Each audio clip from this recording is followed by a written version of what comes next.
Hello អ្នកនរគ្នានេះគឺជាវីដេអូថ្មីទៀតហើយដែលបន្ទាប់ពីថ្ងៃដែលខ្ញុំចូលរៀនថ្ងៃមុនដំបូងខ្ញុំចូលរៀនថ្ងៃ2អញ្ចឹងនេះគឺថ្ងៃ3ដែលត្រូវជាបញ្ចប់ចូលឆ្នាំចិននៅក្នុងប្រទេសចិនអញ្ចឹងដែលពេលបញ្ចប់ហ្នឹងគឺគេមានកម្មវិធីដែលគេបញ្ចប់គេហៅថា元宵佳节វាជាភាសាអង់គ្លេសគេហៅថា The Lantern Festival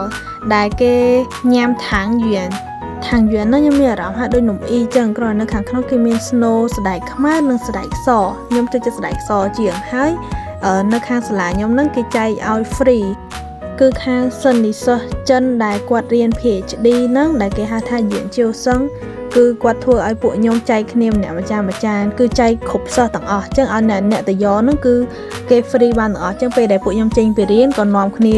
ទៅយកម្នាក់ម្ចាស់យកមកភ្លក់ថារសជាតិគេមិនអីចឹងទៅរសជាតិគេញ៉ាំបានតែគ្រាន់ខ្ញុំចូលចិត្ត snow ពណ៌សជាងនេះ snow ដែលខ្ញុំចូលចិត្តហើយនៅក្នុងហ្នឹងគេមានរូប panda អីទៀតវគ្គនេះខ្ញុំ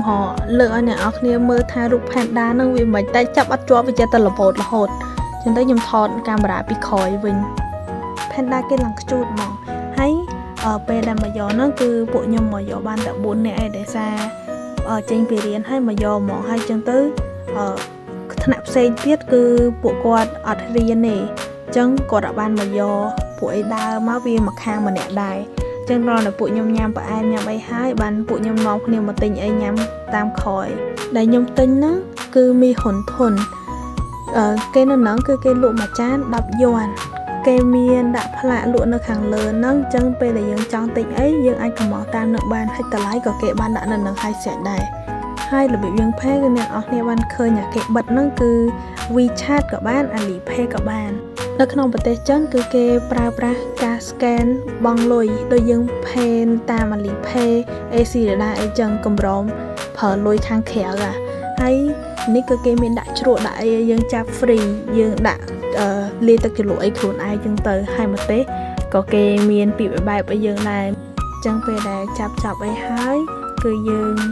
យកក្របយកអីដាក់ច្រកថង់អីចឹងមកពេលខ្លះគាត់ដាក់ឲ្យតែពេលខ្លះយើងដាក់ខ្លួនឯងចឹងគេដាក់ថង់ដាក់អីនៅនឹងអីហើយក៏ខ្ញុំដើរទៅញ៉ាំនៅដងវិញខ្ញុំអត់ញ៉ាំនៅខាងក្រោមហ្នឹងទេចឹងវីដេអូថ្ងៃហ្នឹងមានតែប៉ុណ្ណឹងជម្រាបលាអ្នកនរគ្នាចាំជួបគ្នានៅវីដេអូក្រោយទៀត